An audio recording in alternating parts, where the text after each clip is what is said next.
we are getting there. Okay, I told you a little bit about some general ideas on CAD.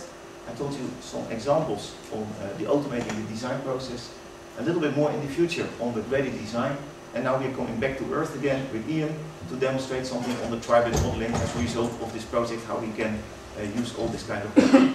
I showed you the helmet that was done totally automatically, specific for this helmet and for this customer. But inside a lot of things are happening, and one of the parts of the demonstration of Ian is looking into that, what is happening inside that system.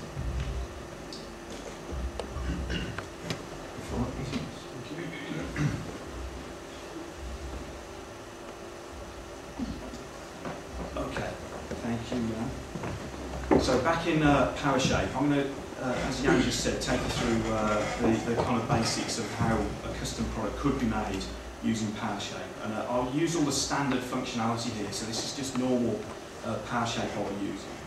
So again, just to set the scene, I've got three things on the screen here. I've got the scan of the person's head. We'll call him Mr. Orange, for obvious reasons.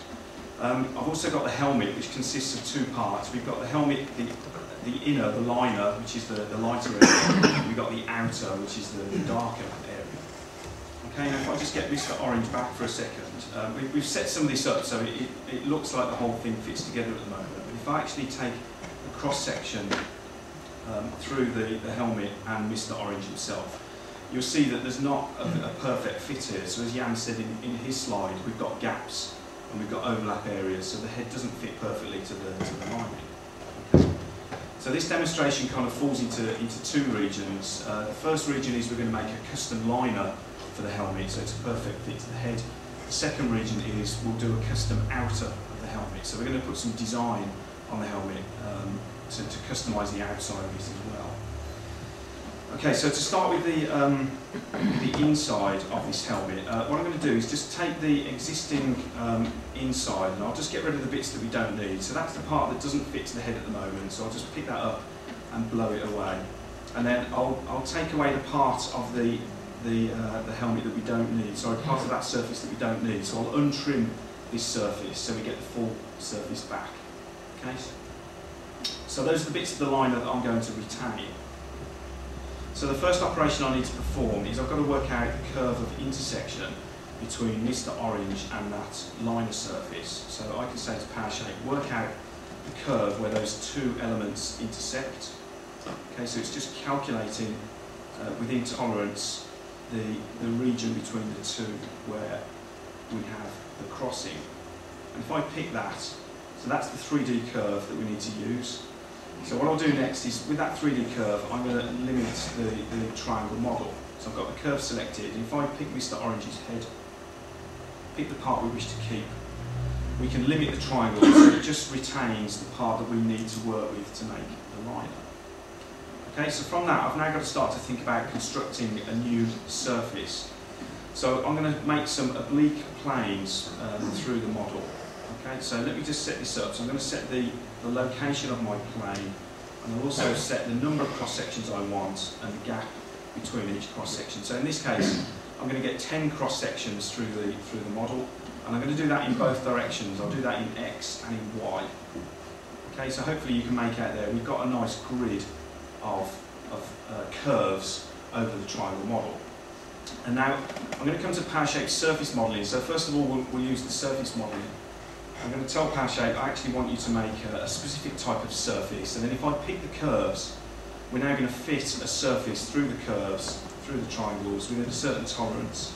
And you can see there I've got the blue surface, which fits very well to the orange. We can analyse that if we need to work out how accurate the fit is. The wireframe geometry is no longer needed, so I'll get rid of that, and also the triangles are no longer needed. So that's the resulting surface that I've got from that operation.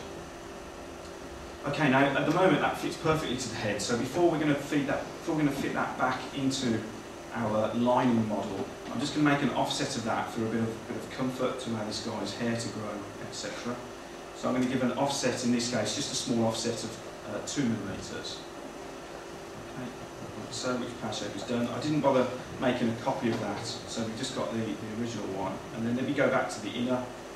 So there we have an overlapping area, so I've just got to join these two together, and I'll do that with a fillet. So I'm going to make sure, first of all of the surface normals are consistent, and then I'll open up the surface filleting form, and I'll enter the fillet radius that I want to use, so in this case 2mm. We can do, in PowerShape we have a constant radius filleting and variable radius filleting across multiple surfaces.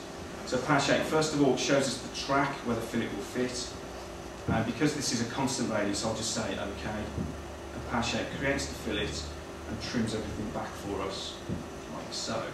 Okay, so there's our new custom liner, and if I just draw a copy of Mr. Orange there, and again set the construction plane, and we can then walk through the model again just to check the fit that we've got here. So if I open up this dynamic sectioning tool, if I walk through this, you can see now we have a very consistent gap between the lining and the head, so there we've very easily made a perfect liner for our customer. Okay, so we've done the kind of reverse engineering part of the demonstration. So now we kind of switch hats onto the custom products, and this is where I'll introduce the tri-bid modelling side of PowerShape. So everything I've done so far has been with triangles or surfaces, and what you're looking at there is actually a solid model. Okay, so this is a solid with a thickness, and as Jan was explaining, this has got a full 3D volume. Okay, so we've got an edge there, we've got a full closed 3D shape. And I'll show you how we can modify this and also introduce triangles into the design. So first of all, I'm going to do 3 separate edits on this. The first thing I'm going to do is just to apply a lip to the model. And I've got some of the wireframe geometry already created to help me with this. So we're going to actually introduce a kind of lip at the front area here. So if you can make out the curve I'm touching there, that's the shape we want the lip to adopt.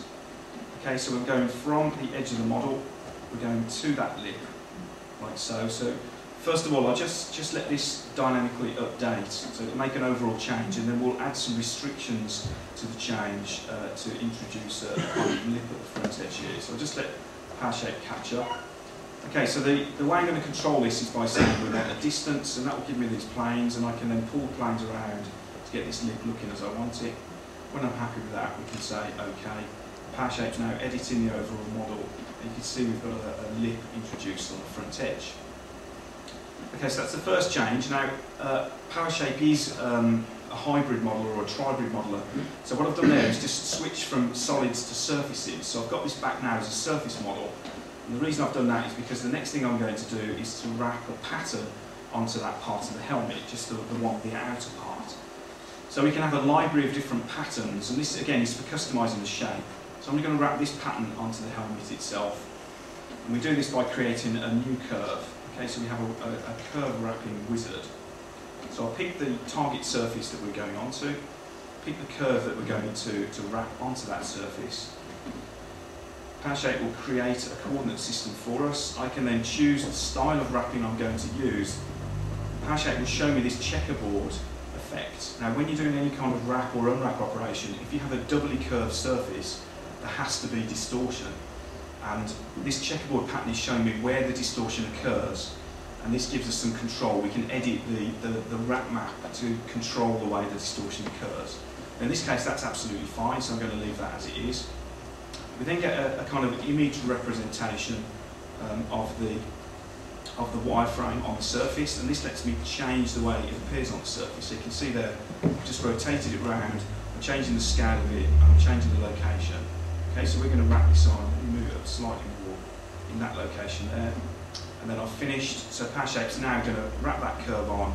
We've got our, what was a 2D curve wrapped onto the 3D surface. Now that's just wireframe geometry at the moment. If I want to use that to build a surface, I need to build a cross-sectional shape. So let me just drop a new coordinate system in that position there. And I'll just make a very simple cross-section which will be circular. So I'm going to drop a circle on the new origin that I just constructed there. Set the radius of that cross-section. So I've now got a drive curve and a cross-section, and I can ask PowerShape to build a surface through that. I'm going to say a drive curve surface, or PowerShape selects a drive curve surface for me. I'll say OK and OK, just that slightly. Let me get rid of the bits that I don't need. So I don't need the cross-section anymore, and I don't need the drive curve anymore. So if I just delete those, so I have good housekeeping. And then to join those two elements together, so to join the